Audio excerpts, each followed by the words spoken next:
priorities. We will try to build on that and go into the specifics. So without much of an introduction and repeating the obvious, I just want to add that our first speaker here will be Professor Ross Harrison, and he will look a little bit of what the America First defense sales means strategically and practically for the U.S.-GCC relationship at this moment in time. And from there, Dr. Michele Dunne will pick up and evaluate how the administration's outlook and preference, if you will, for strengthening its relationship with Riyadh, Jerusalem, and Abu Dhabi, what that means for other regional issues, whether it is GCC involvement in Syria, Iraq, and Egypt. And then, of course, Khalil Jahshan will talk about the U.S.-GCC relationship and getting more into the personnel issues. Who are driving the policies in the administration? What are their personal and strategic objectives? And finally, we will hear from Professor Katzman, who will talk a little bit about the state of U.S.-GCC relations and what it means for the relationship with Iran, or for the dynamics with Iran. And then, of course, finally, we'll have Dr. John Duke Anthony, who is a well-known expert on Saudi Arabia in particular, and he will discuss the issue of Arab NATO. And, of course, because Secretary Pompeo is in Riyadh today, I haven't checked the latest news. I think that it would be pertinent for us to talk about what we can expect from that meeting and try to understand the immediate future, if we can, of the U.S.-Saudi relationship. So with that, why don't I hand it over to you, Ross? Sure.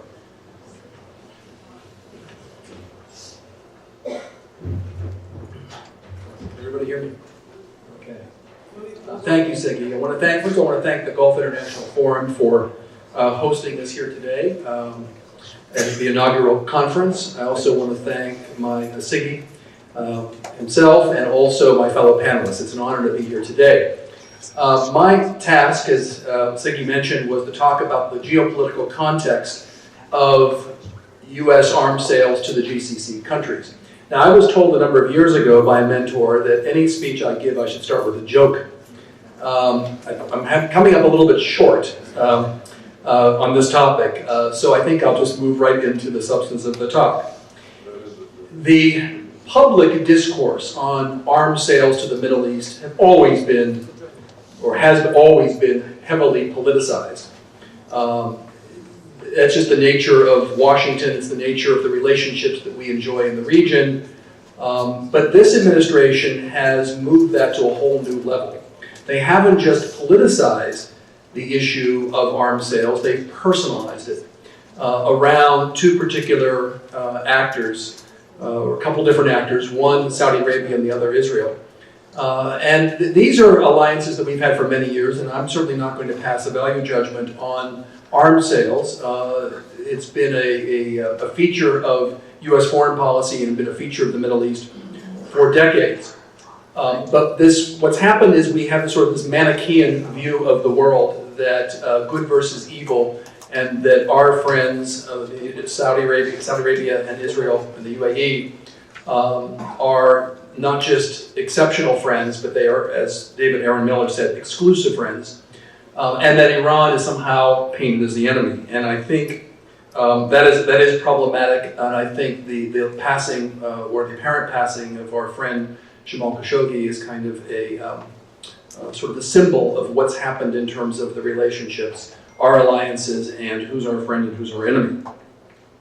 What I thought we would do is, rather than talk about the politics of this, because you certainly don't need me to stand here and talk about the politics of Washington. You get that 24/7 from other sources. But I'd like to talk about the strategic and the geopolitical context of arms sales to the Middle East. And I think it is instructive to at least step back a bit and ask what interests our arms sales and our policies generally serving, because the arms sales and our particular alliances are means towards ends, right? As David Aaron Miller said, we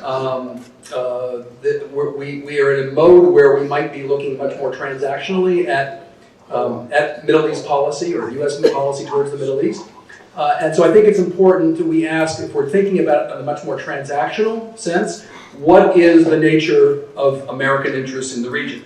And there are a few that I will mention. Some of them you've heard many times before, in fact, today in the other room, and that is protection of oil assets and the free flow of oil through the Straits of Hormuz. You've heard enough about that. I don't think I need to go into that any further. We have a very, very strong relationship with Israel. We obviously want to protect Israel to the degree that it's under threat. Though, as was said earlier, it really, in terms of conventional military needs, it really is not under threat at all in any kind of significant way. Now, there's a third interest that I believe is a bit new, and when I say new, it's new since the Cold War, and that is I believe that we do have an interest in the stability of the region. You know, what starts in the Middle East no longer stays there. It gets easily and quickly globalized in the form of refugees to neighboring countries, in the form of refugees to our allies in Europe. And those refugee flows, historically, have changed the public discourse and changed the tenor of politics in the United States and also in Western Europe. The specter of international terrorism is something that has altered the global landscape and, again, has entered the narratives both in the Middle East, in Europe, and in the United States. So I believe that we do have a particular interest in stability in the region because what starts in the Middle East now spills out into the international community. And that's perhaps a bit different set of interest than you might have heard from others. Containment of Iran is something that you hear quite often, and I'm going to hold that in abeyance and we'll deal with Iran in just a minute. So let's look at our policy and see whether our policies and arms sales that animates these policies actually serves those interests, or does it work to undermine those interests? I think it's a mixed bag a bit. Let's look at the Trump administration's decisions just in the last 6 months or so, walking away from the JCPOA, the Iran nuclear deal, clearly was a tilt against Iran and towards Saudi Arabia and towards Israel. The notion of an Arab NATO, or as someone said this morning, a new Arab Baghdad Pact, throwback to the past, also is designed to be a bulwark against Iran. And there's a premise. I mean, any kind of foreign policy prescription has to be underpinned by some kind of assumption or premise. The premise is that Iran is the real threat to the region, to stability in the region, and that it is the hegemonic power. And I think we need to unpack that a bit because you see that working into the narrative of the U.S. government right now. And I think there are some truths and some falsehoods that need to be unearthed so we can deal with this in a more realpolitik way and not in some kind of an emotional political way. So let's talk about what's true in terms of Iran being the hegemonic power. What is true is that Iran does project disproportionate influence in the region today. We heard this morning about Iran's intention of taking Mecca and Medina. That deals with the issue of not just will, but also capability. And I don't believe that the capability, or even perhaps the will, is there. So the falsehood is that Iran actually has the capability to be a regional hegemon.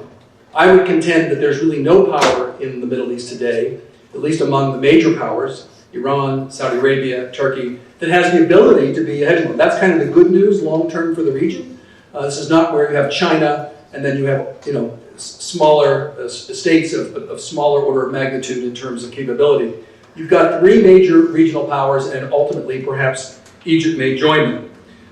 So they don't necessarily have the capability. It is true that Iran's sets of their capabilities and their skills happen to coexist nicely at the moment, meaning that the skills that they have in terms of their gray warfare, hybrid warfare, use of militias, happens to match the environment of today, and that is that we have a failed Arab political order. We have 4 countries that are in the midst of either a post-Civil War situation like we have in Iraq, or 3 ongoing civil conflicts between Libya, Syria, and Iraq. And that's the environment in which these kinds of means that Iran has happened to align with. They happen to work pretty well for Iran in that kind of environment.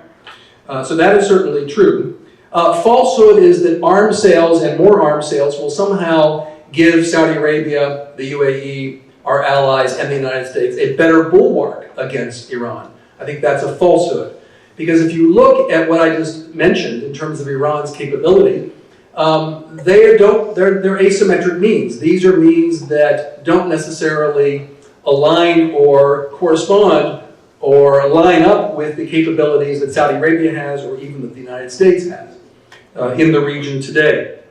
They are means that have that work very, very well for Iran in a particular set of circumstances in this current environment we're in, but it's not because of their somehow superior military capability. In fact, if you look at the main indicators around GCC versus Iran military assets, you will see that the balance sheet is very much on the GCC side away from Iran. Now, in terms of number of men under arms, we have about 900,000 between reserve troops and active troops, between the conventional military and the Pasdaran, the IRGC. We have about 900,000 on the Iranian side and about 600,000 on the GCC side. So that's one area where Iran obviously excels. But when you get into tanks, defense expenditures, percentage of GDP spent on defense matters, you will see that the GCC has significant quantitative advantages and most importantly, very heavy qualitative advantages.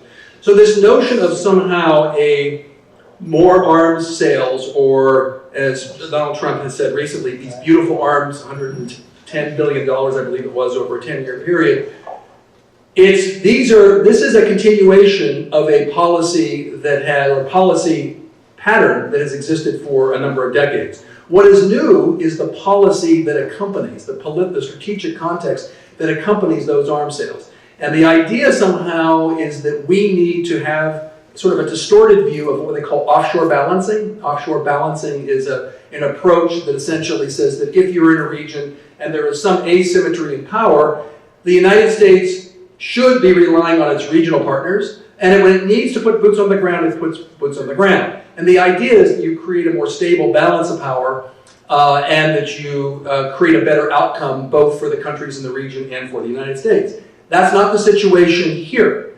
If you think about it, number one, if you increase and tilt even more violently towards the GCC countries, what you do is in many ways you strengthen Iran's hand. Now, you could be pushing back on them in Syria and so forth, but strategically, over the long haul, you strengthen their hand because you give them the incentive to do more of what they've already been doing, which is hunkering down into the failed security vacuums in the region, and give them the other possible outcome or implication of this is that you push them further in the arms of Russia, and instead of stabilizing the region, you have a ramp up. So in sum, I would say that, again, I'm not here to pass judgment on arms sales to the Middle East, but there needs to be a political process and a more sound and fact-based and analytically sound political process to accompany those arms sales. Otherwise, what we're doing is we're moving too violently towards our friends and perhaps in a more hostile way towards our enemies. And I would just finish on that note, and I believe that's a similar message you also heard from David Aaron Miller. Thank you very much.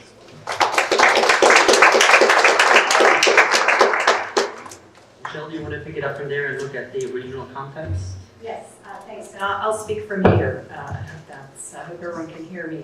So thank you, Sigurd. And I've been asked to speak about policy in the Trump administration and relations with the Gulf and how that affects some of the other issues in the region. And I need to back up a little bit, though, and talk about policy toward the Gulf region during the Obama administration. Because, in my opinion, relations with the Gulf have not been handled properly in either the Obama or the Trump administrations. And we had, as we often have, especially when we have a change of party in the White House, we tend in the United States to kind of swing wildly from one approach to something completely different.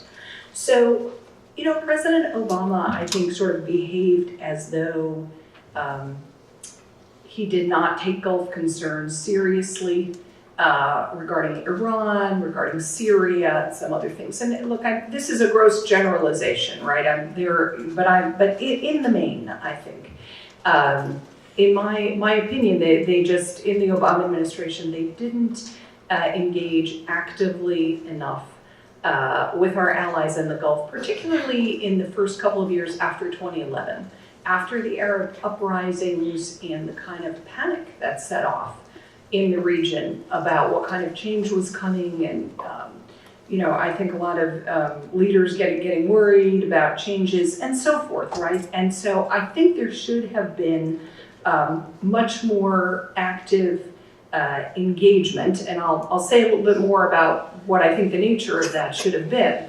But and then ironically, at the end of the Obama administration, President Obama sort of backed into supporting what I think is a disastrous intervention into Yemen by Saudi Arabia and the United Arab Emirates. So, it was, I think it was a very awkward handling of countries and governments in the Gulf that have been allies of the United States for a long time.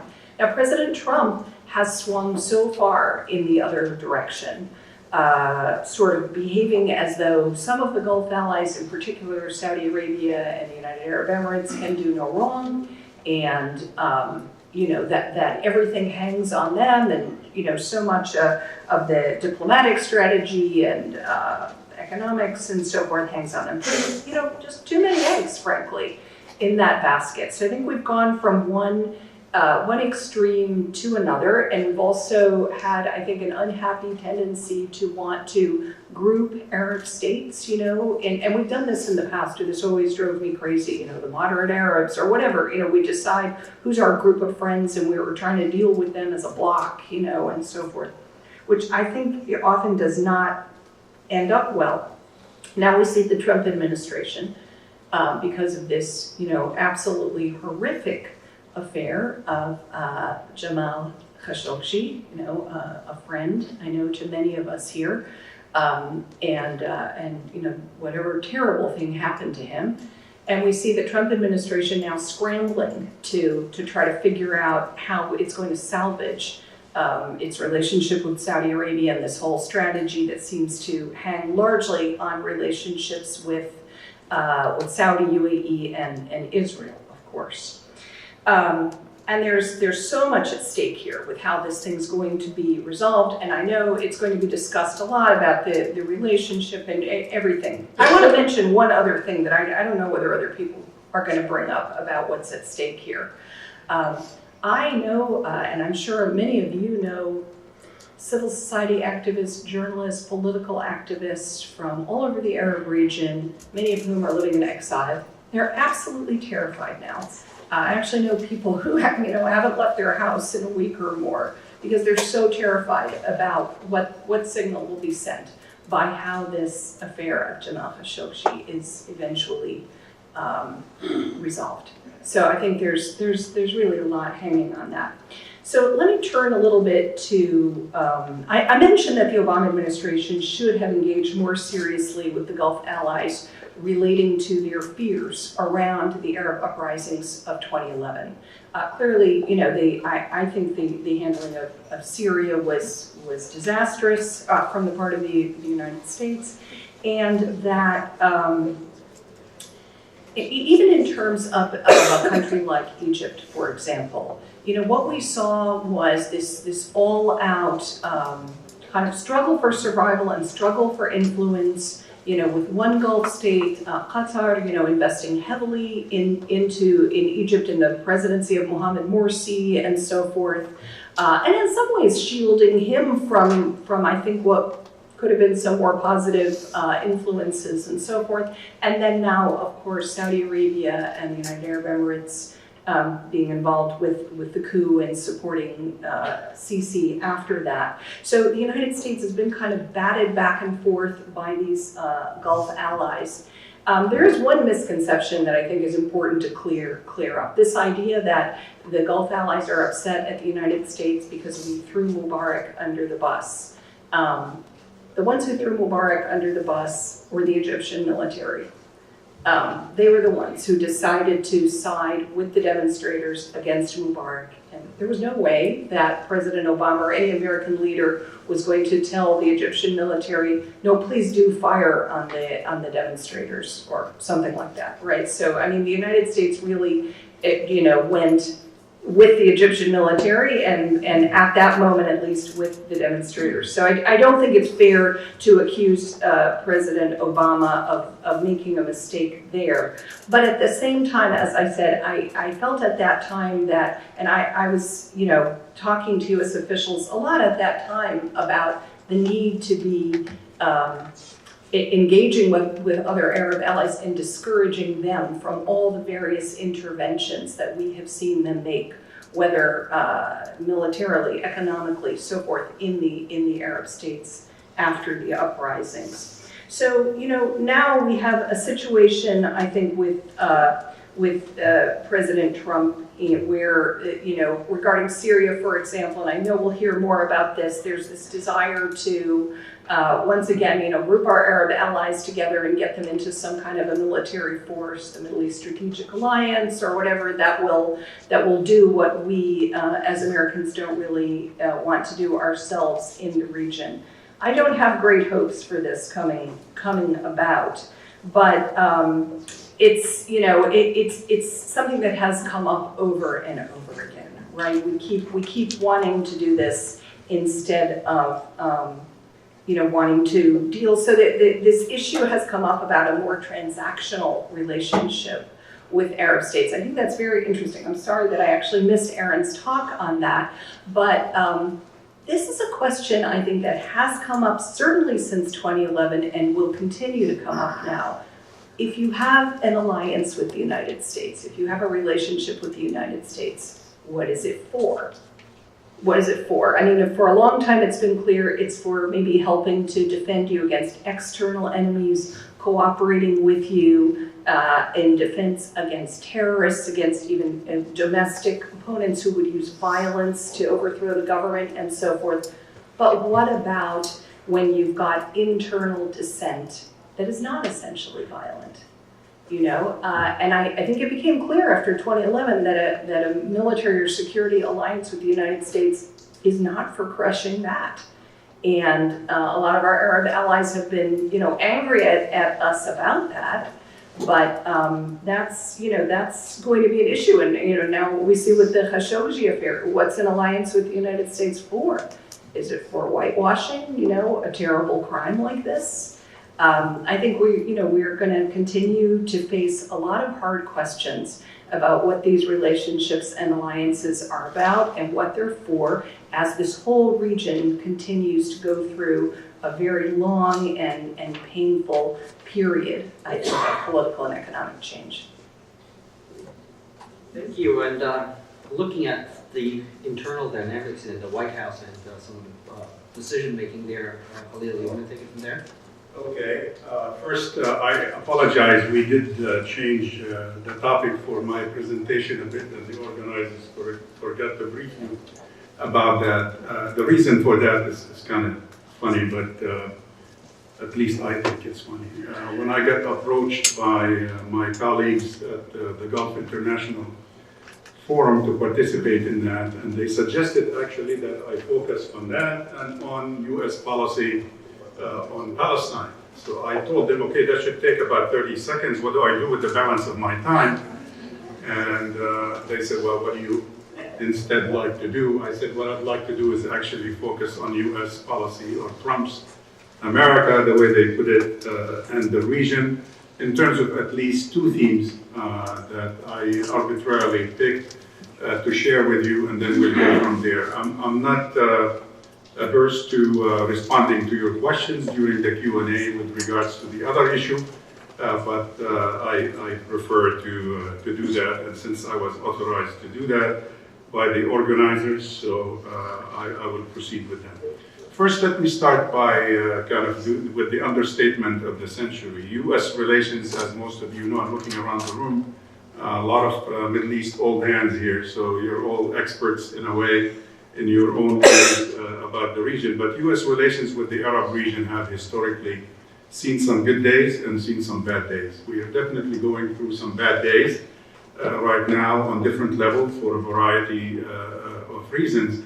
But the relationship has never been consistently, I would say, as a 45-year kind of student of Middle East politics and Arab world, I would say the relationship has never been really healthy or vibrant, considering particularly the fact that most policymakers in this town tell us repeatedly they never waste an opportunity to re-emphasize that the region is of strategic importance to the United States. Yes, however, we kind of treat it almost as an orphan, if you will, when in terms of U.S. interests. So the Trump administration is not unique. It's not the first administration to do that, nor is it going to be the last administration to do that. This pattern, it fits into the pattern of dysfunctional U.S.-Arab relations. And putting aside, the crisis du jour that we just referred to with regard to our friend Jamal Khashoggi over the past 2 weeks, the administration has, in my judgment, since it arrived to the White House, to fully understand and appreciate its Arab alliances, starting with that, publicized visit by the president and the Arda dance, or whatever, the sword dance that he did in Saudi Arabia, all the way to today. I'm not confident, again, as a student of this particular aspect of our policy, about the understanding of this administration of this region, and therefore this administration has not contributed much thus far to the need of that relationship, which is needed for many, many years to be elevated to a strategic level that it deserves on its own merits, instead of being viewed through some other prism and so on, prisms, and I'll refer to that. There are many reasons for this debilitated state of affairs. And there is enough blame to distribute, I would say, to all parties. Like a lousy marriage, in a way, you can't limit your blame to one of the parties. You got to distribute the blame across, because this type of relationship tends to basically both parties need to assume responsibility for its dysfunctional aspect. I would like to highlight two main reasons for this phenomenon. One is the U.S. tendency over the years to take its Arab allies, particularly at the popular level, in terms of the public, in terms of the people in the Arab world, for granted, as if the Arabs have no choice but to accept American dictates. This has been a historic fact for actually decades. That continues to be displayed in the prevailing inability or unwillingness of Washington to treat its Arab partners with the seriousness and the strategic importance that they merit to grow the relationship together into a mutually beneficial, productive, and reciprocal enterprise capable of developing and flourishing on its own merits. The visit to the region by our Secretary of State Pompeo is a case in point. Frankly, he is carrying an idea whose time will never come, and it shouldn't be what he's carrying. But he's taking a plan with him that has been crafted in Washington to be approved in Riyadh and then to be implemented in Ankara. This is the ultimate disservice to Jamal Khashoggi and to the cause for which he died. Add to that that the Israeli dimension in U.S. foreign policy making, which is the tendency that is for the U.S. to kind of favor Israel in its approach to the region, to the extent that all things Arab somehow are viewed in Washington through an Israeli prism. For God's sake, I mean, some newspapers, including, of course, Israeli newspapers, I don't blame, but even some writers in this country were asking whether the death of our friend Jamal Khashoggi is somehow beneficial to the Israeli relationship or not. I mean, talking about sacrilegious and profane analysis, I've never seen anything like this in my life. So Washington, as far as I'm concerned, and I've been here in town since 1982, it has always tended to put Israeli interests ahead of those of other allies, definitely Arab allies included, but sometimes even, as some experts have said over the years, this town tends to have a tendency to even put Israeli interests ahead of American interests quite often. The second point is that the Arab visible sense of inferiority. So that's the kind of the other side of the coin in terms of the blame toward the Arab side. I would say this sense of inferiority on the part of Arab allies of the United States had shown a tendency on the part of many Arab countries, particularly those close to the United States, to accept the crumbs that fall off Uncle Sam's table, and thus contributing to this existing one-way street. The only way to describe, frankly, U.S.-Arab relations is a one-way street, an unhealthy relationship where Washington or Uncle Sam demands and Arab allies deliver without asking for equitable return. Now, due to time constraints, I'd like to just make a few points with regards to that, give you a couple of cases that I'd like to focus on, and then we will maybe discuss some of these later during the Q&A session. The first case study would be, I would recommend dealing with the ultimate deal as far as a policy central to U.S. foreign policy at this time vis-a-vis the region. Of course, the ultimate deal is the name given by the administration to its so-called peace process proposal regarding the Arab-Israeli conflict. My first question is, where the hell is the deal?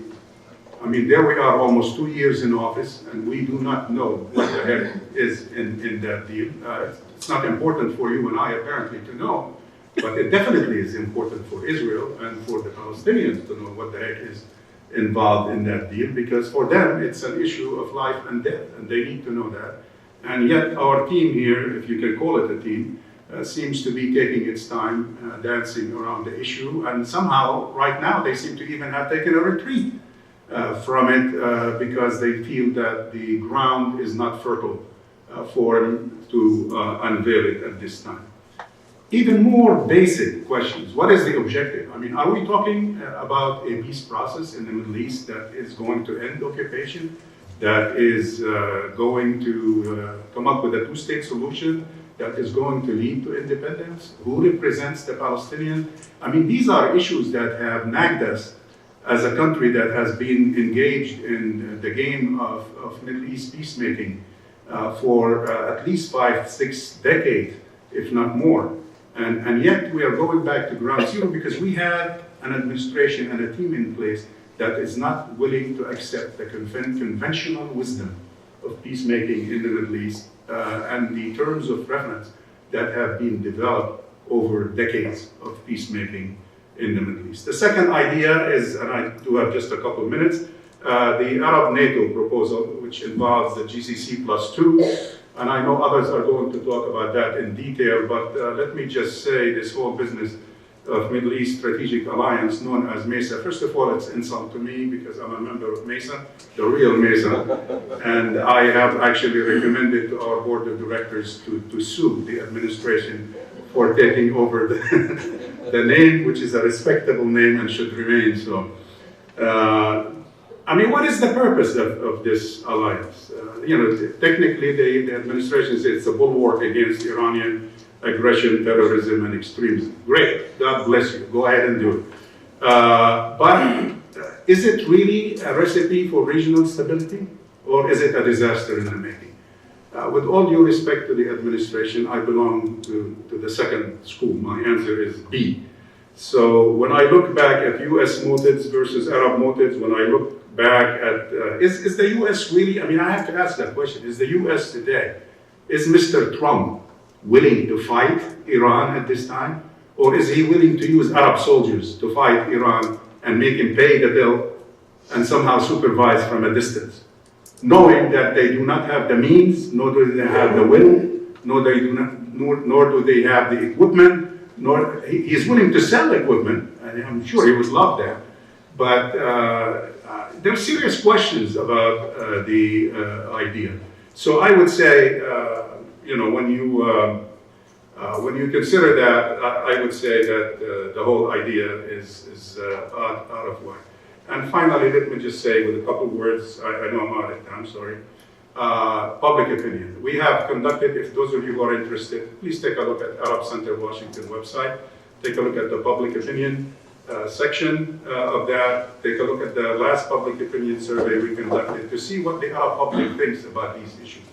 I mean, the US policy seems to be so biased to Arab rulers, and it's forgetting the ruled, it's forgetting the public. In that public opinion survey of 18,000 people in 11 countries, all right, the US scored last. It is perceived by more than 70% of the Arab public as enemy number one. Enemy number two, because Israel is enemy number one for the average kind of Arab these days, and where 90% of Arabs view that. And it behooves the administration to grab one of these surveys one of these days before they embark on crazy ideas like the ultimate deal and like the Arab neighbor. Thank you very much.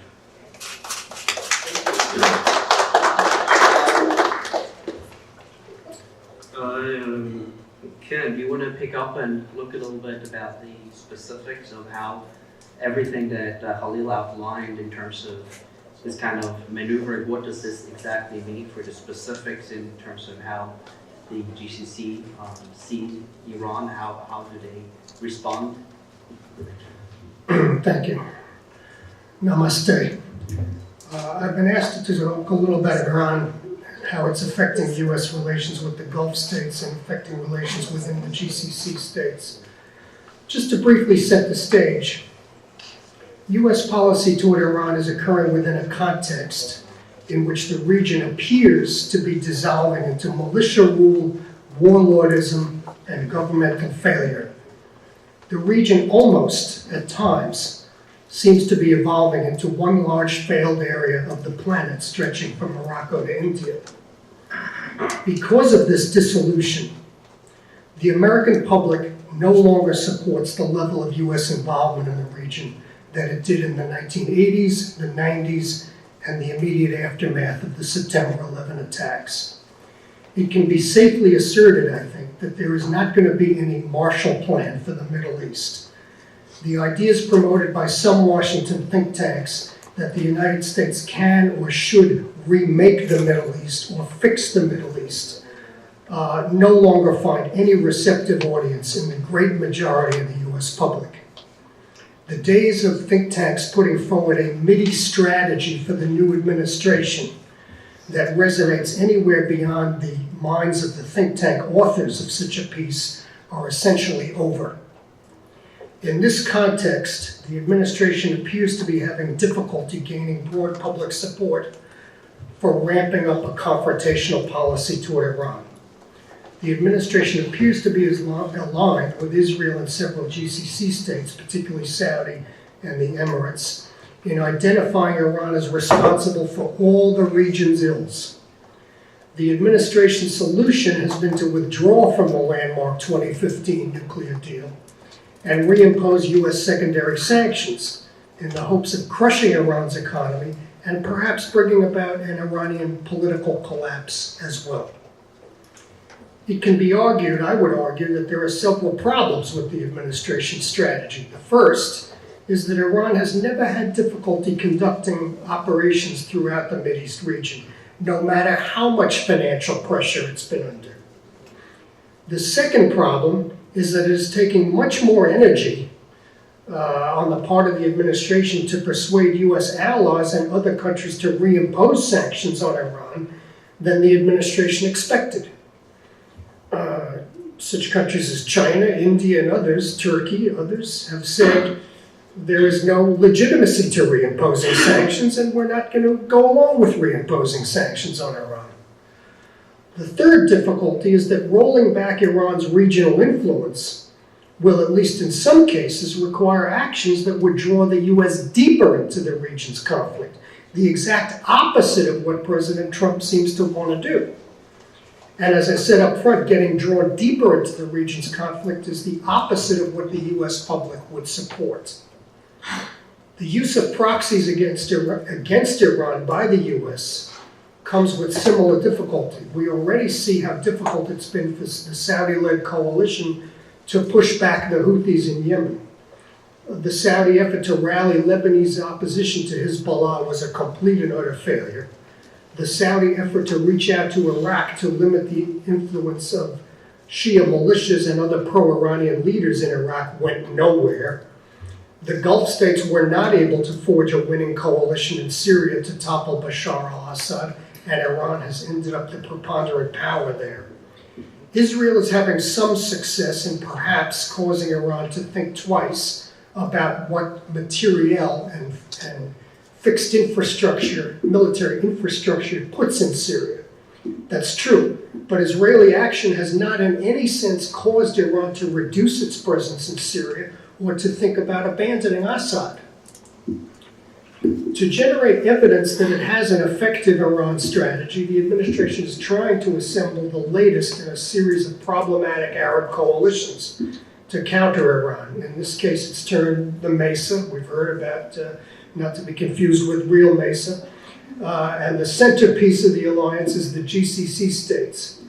However, the administration has not even been able to put together this Mesa alliance because it has not been able to resolve the intra-GCC dispute against Qatar. There have been repeated attempts to convene a US GCC summit. First, it was supposed to be in April this year. Then it was moved to, I think today or a couple of days ago. And now it's moved to January. Believe me, I would not hold my breath for this meeting to occur in January. Furthermore, even if it is formed, this alliance, it is not clear to me exactly what this strategic alliance would do against Iran that is not already being done. The U.S. is having already, the administration is having trouble sustaining congressional support for even the modest assistance the U.S. is giving to the Saudi coalition battling the Houthis in Yemen. The latest episode, which obviously is very topical at the conference today, is whether U.S. assistance might be cut off entirely to the effort in Yemen because of the schism, apparent schism with the Saudis on this issue. If the intent of this Middle East strategic alliance is to sell more weaponry to the Gulf states, then I would ask what restrictions are there now to selling any weapons to the Gulf states? Would the Gulf states have any more money to buy weaponry than they do now? No. Saudi Arabia and Qatar have already put off buying the THAAD missile defense system, not because of any political issues, but because the system costs $12 billion and they simply do not have the money to buy the THAAD at this time. So putting together a Mideast strategic alliance is not going to drive the THAAD sale over the goal line in any sense. So it seems to me this Mideast strategic alliance is more for show, for the administration to show that it is somehow putting teeth into its efforts to confront Iran, but without actually taking any military steps that could draw the U.S. deeper into the region.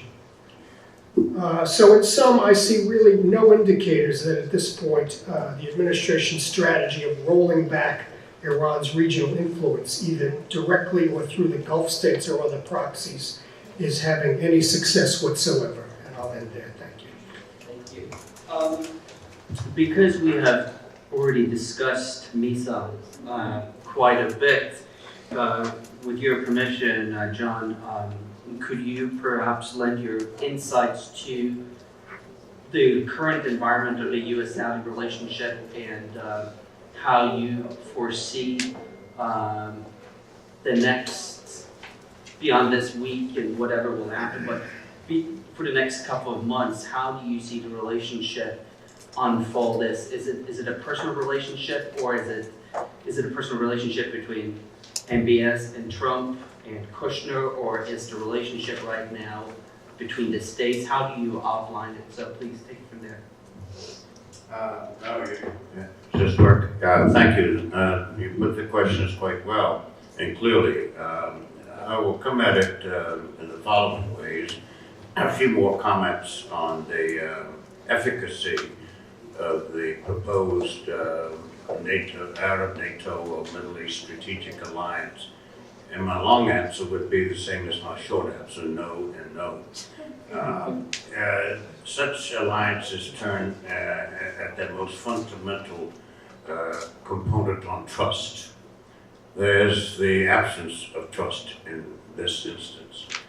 There's an abundance, if not a surplus, of suspicion and jealousy and envy and distrust, the opposite of the components. Now, background, context, and perspective here is important. It lends information, insight, en route to knowledge and understanding, and to a degree of improved critical analysis on the realities of the issues here, the opportunities, and the challenges there. In the real NATO, you had this built upon a situation where underpinning it was the Marshall Plan of economic subsidies en masse to some 19 European countries that had been laid on that, backed by one disciplined, for a time charismatically led and well-organized industrial state and economy and infrastructure of Nazi Germany. 19 states laid on their back. Only one survived, and it was teetering and tottering, and that was Great Britain. You have nothing of the same, of the sort, even remotely in play, or having been in play, in the case of the countries that would compose an Arab, NATO, or Middle East Strategic Alliance. Neither do you have what also was going underpinning it, the European coal and steel economic community, where there was an usness, there was a mutuality of material benefit, there was a reciprocity of reward on the economic standard of living, cost of living, making ends meet. Nothing remotely comparable has existed, does exist, or is likely to exist to be the glue, the lubricant, the adhesive of a proposed potential Arab NATO. Nonetheless, for those who say the U.S. lacks a strategy, hasn't had a strategy, I would say it's been the exact opposite all along. The U.S. has had a strategy and a series of strategies since World War II. They have, for the most part, been constant. There have been some changes at various chronological turning points. And these strategies have been in the following descending order of priority. Sort of a national overriding strategy of the avoidance of war and the devolution of conflict, the resolution of conflict, the containment of conflict, and the deterrence of mobilization and deployment en route war. And the opposite side of the coin, the prolongation, the perpetuation of peace. And underneath those two rubrics, security and stability. Security and stability are the sine qua non for peace. And without the three, security, stability, and peace, you have no prospects for prosperity.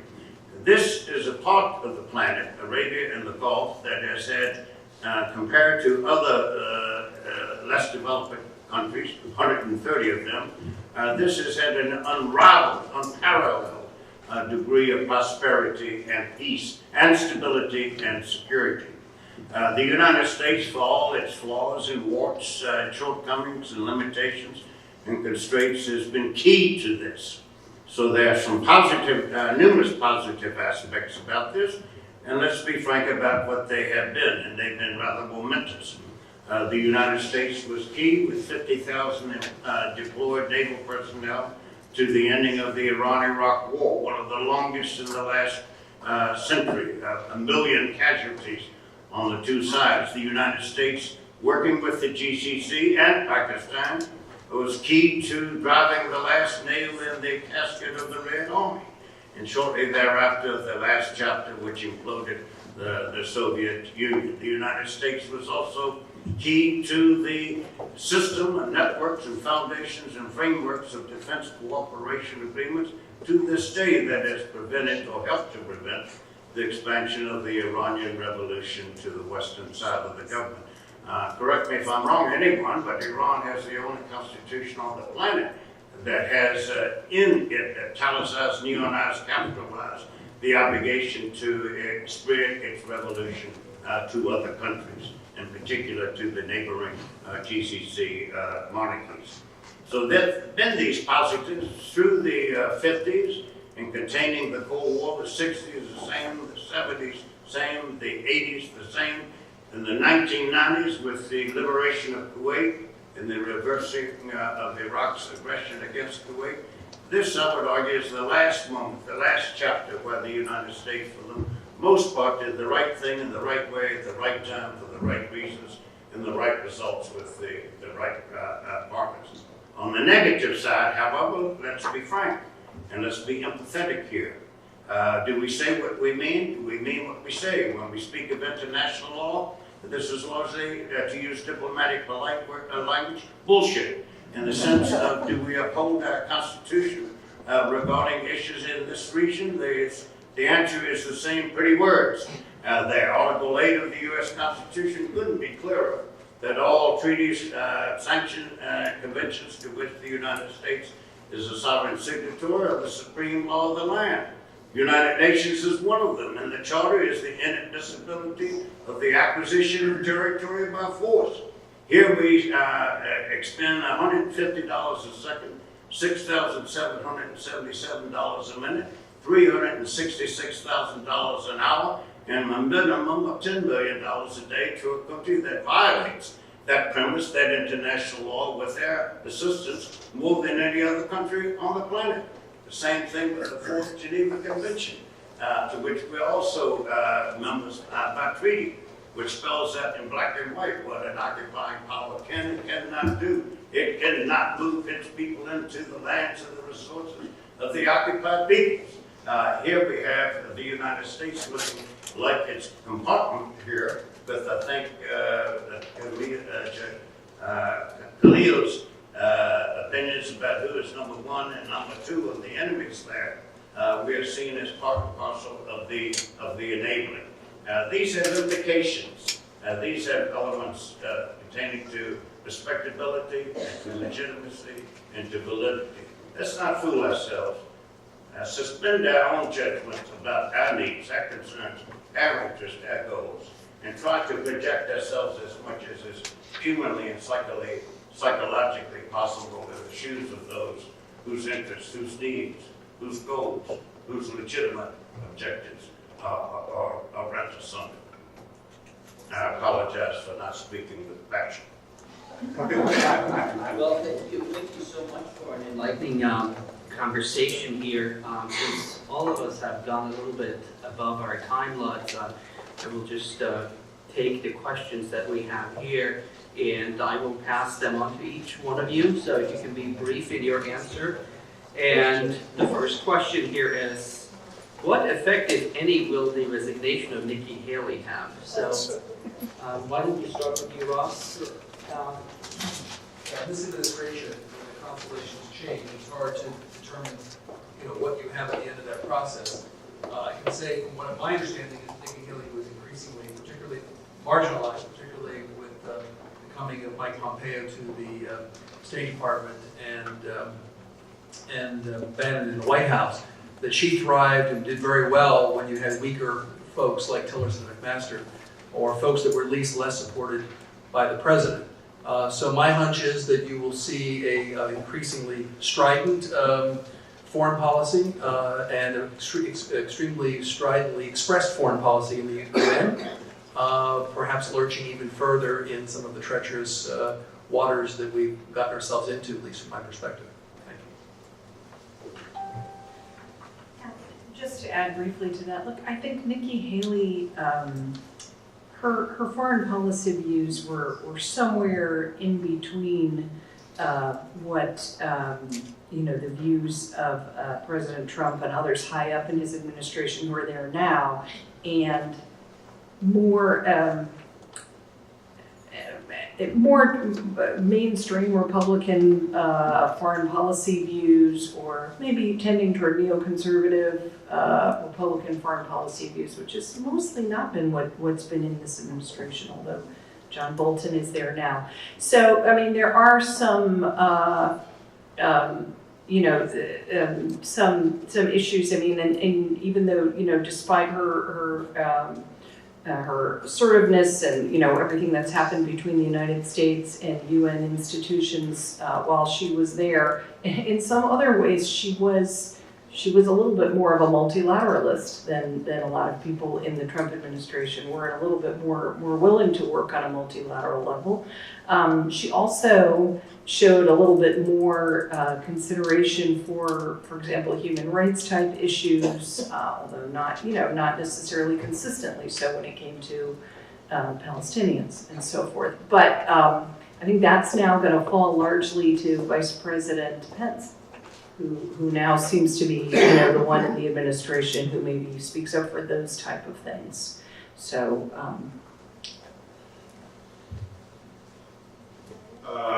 as far as I'm concerned, I think her absence will contribute as much as her presence to the substance of U.S. foreign policy, which is probably nothing.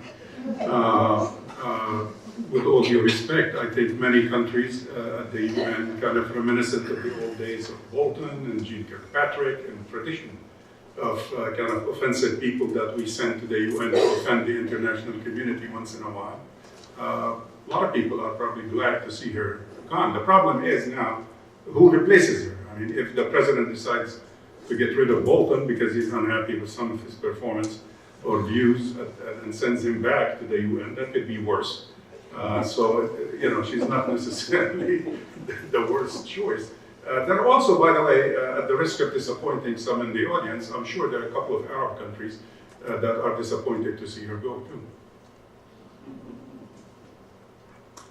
Any other thoughts? I think her resignation largely should be welcome from the perspective of where is the necessity for anyone in diplomacy, and especially the UN, to be provocative, to be antagonistic, to be insulting, to be pompous, to be pontificating, to say to those who don't stand and vote with you, we're taking names. I mean, to have a holiday from that, to me, is much welcome. I wonder what she's going to do with that names. So then we have another question here, looking at the regional dynamic, and that is that would President Trump be able to include Iran and Russia in any future conflict resolution in the Gulf?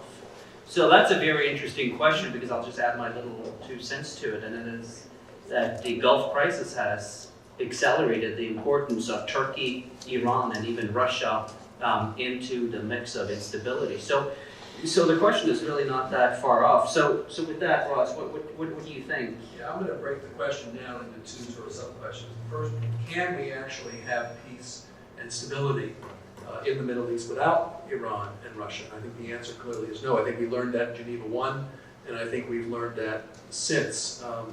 The second part of the question is, will the Trump administration do that? I don't see the Trump administration doing that at all. If you look at the ultimatum that basically that Bolton and Trump gave Iran to come back and have some kind of a diplomatic track, you could tell it was very, very disingenuous. So I don't see any kind of appetite for throttling back the rhetoric and essentially, possible the Khashoggi affair could create kind of a new sort of realignment, but I would not be optimistic about it. So the short answer is that the need is there, the appetite is not there, in my view. I don't agree with that. You don't agree with that? No. You said that we cannot have peace in the region without Russia and Iran, if I understood that correctly. Can't solve the civil war. Certainly can't subdue Syria, Yemen, without some kind of Iranian-Russian involvement. Well, Syria and Yemen are perhaps not the only ones, or certainly the crux, but you certainly can have peace in numerous issues that we do not have peace with at the present time, without either one or the other or both. We held peace throughout the Cold War and all of Western Europe without Russia, without Iran. And we held it in Asia without communist China for the most part.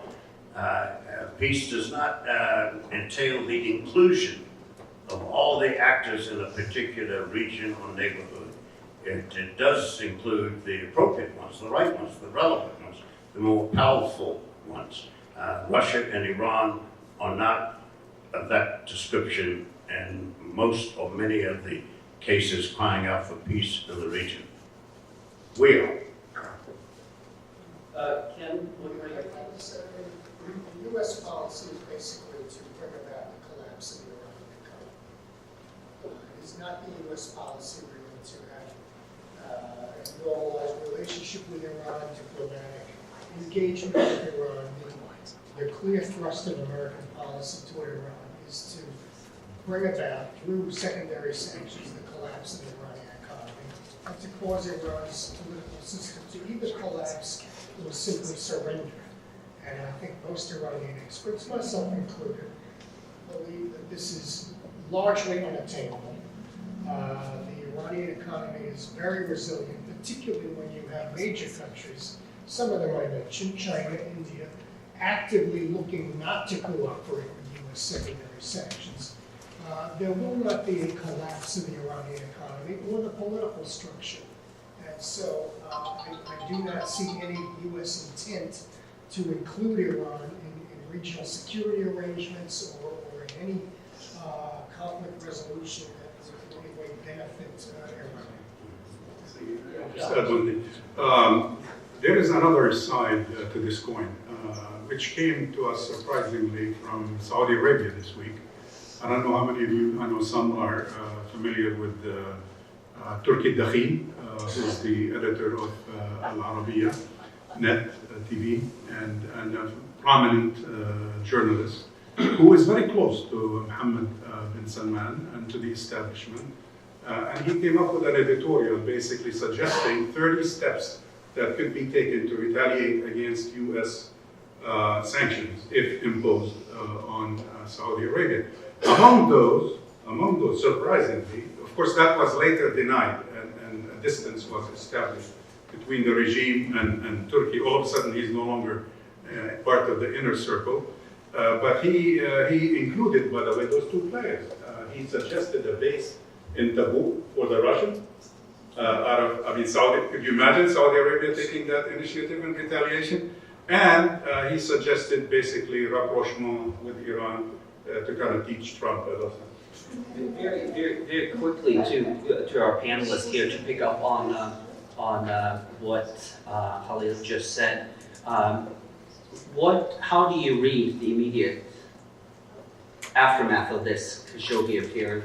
How Pompeo is now in Riyadh. The role of Turkey, obviously Erdogan is seemingly playing a dual game. On one hand, he's above the fray. On the other hand, his people are leaking all these damaging information about what supposedly happened.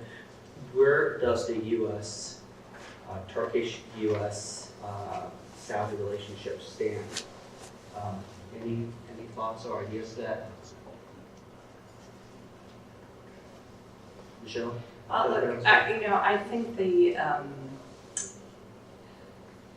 problem here is that it seems pretty clear, as I said earlier, that a terrible crime was committed, and that it seems pretty likely that the responsibility for that goes very high in the Saudi leadership, and so that now it's.